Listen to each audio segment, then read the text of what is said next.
Hello all, hope you're doing well today. So today we are going over, it's chapter 1, and we're talking about what is sport entrepreneurship.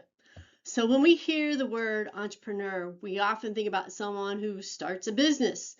And sport entrepreneurship can take many forms: opening a training facility, developing sport technology, organizing events, or running a youth sport program, creating merchandise, or developing a new fan experience like Banana Ball.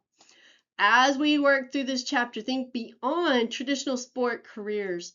Sport entrepreneurship is about recognizing opportunities and turning ideas into something that provides value to athletes, fans, organizations, or communities.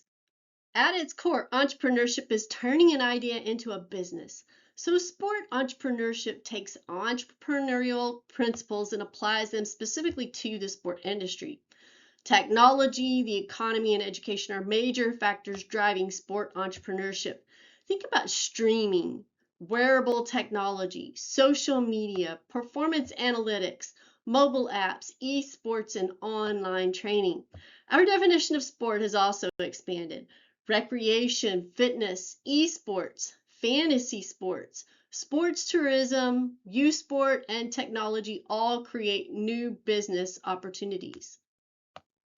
So why would someone choose entrepreneurship instead of working for an existing sport organization?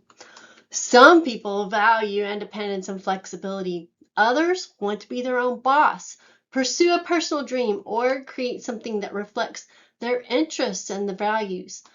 Motivation is not always financial.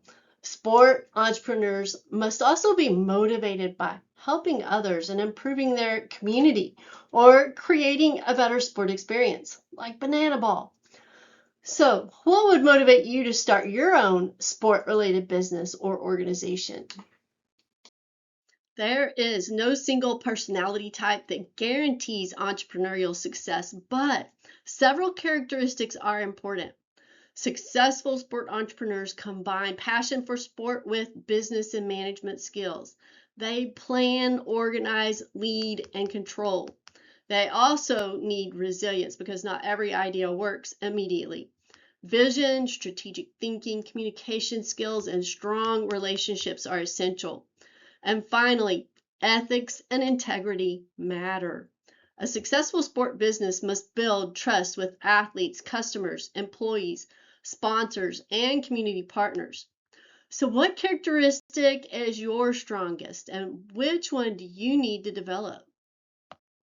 Okay, so we looked at the strengths of sport entrepreneurs. Now let's look at the 4 core challenges or the pragmatic realities of starting a sport entrepreneurial venture. Well, entrepreneurship offers independence and financial rewards, which are great. It also demands high emotional, financial, and physical resilience. And so we really look at the structural theories of sport entrepreneurship with the daily realities of managing risk and stress. First, uncertainty and risk. The myth is that sport businesses are simply doomed. The reality is we manage the risk via feasibility and market studies. Second, emotional obstacles like self-doubt are normal. A business plan acts as an emotional or operational anchor. And third, initial sacrifice. Recognize that financial instability, and long hours are temporary stages. The workload declines as the business matures. And fourth, stress and burnout. Don't fall into the trap of constant workaholism. Prioritize your health and physical exercise to maintain the stamina required to run your business. Okay, so let's close the loop. We synthesized the exact challenges described earlier with the standard success traits here. So notice how uncertainty matches strategic thinking. Obstacles require resilience. Early sacrifices and long hours are fueled by true passion, and daily stress management is driven by strong management skills combined with a healthy self-leadership plan.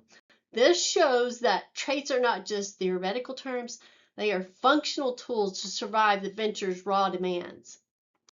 Several myths can keep people from considering entrepreneurship. One myth is that sport businesses are simply too risky. Entrepreneurship does involve risk, but planning, research, and good management can reduce it. Another myth is that entrepreneurs are born rather than made. Entrepreneurial skills can be learned through education, experience, mentoring, and practice. Good ideas are not all taken. Sport continues to change, creating many new opportunities. Entrepreneurs are also not motivated only by money, and not every business requires a large amount of startup capital. So, which myth do you think prevents the most people from pursuing entrepreneurship?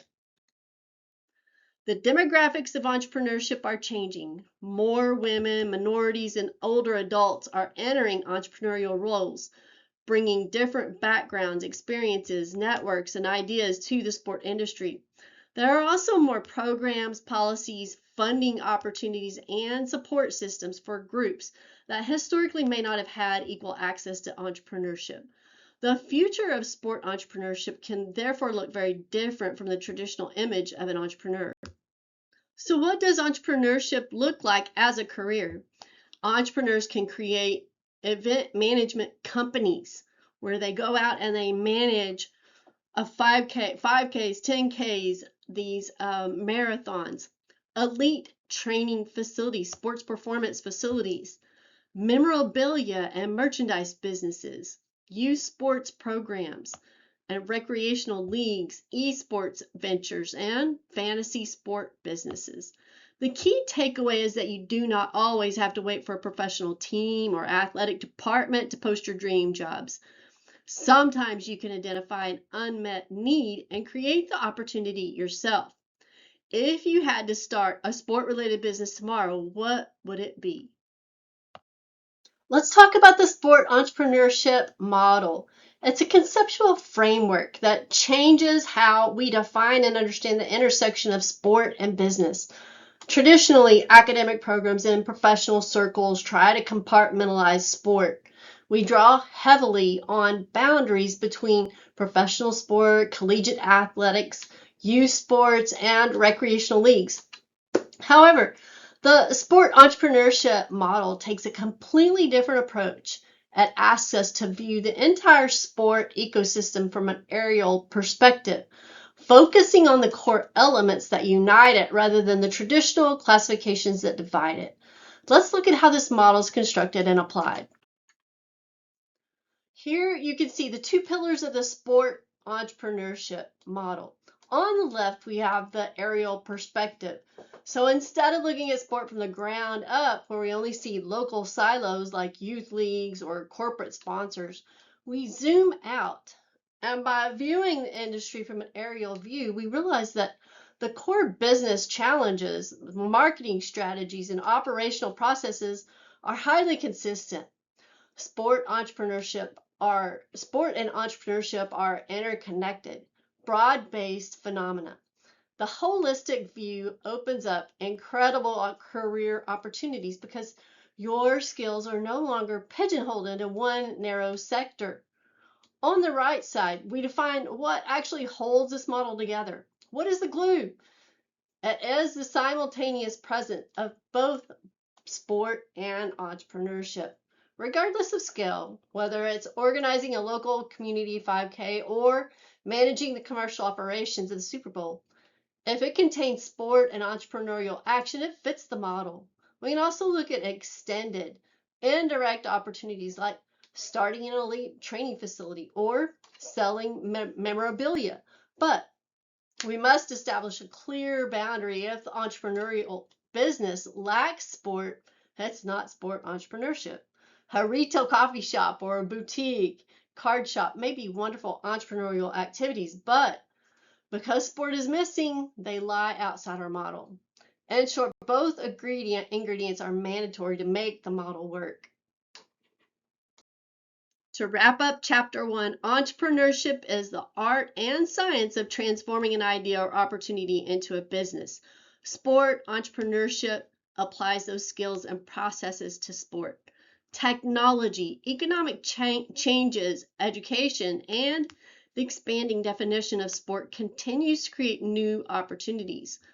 Entrepreneurship offers independence, flexibility, and the opportunity to be your own boss, but it also involves financial risk, uncertainty, long hours, and stress. Successful sport entrepreneurs combine passion, business knowledge, as well as communication skills and resilience and ethics.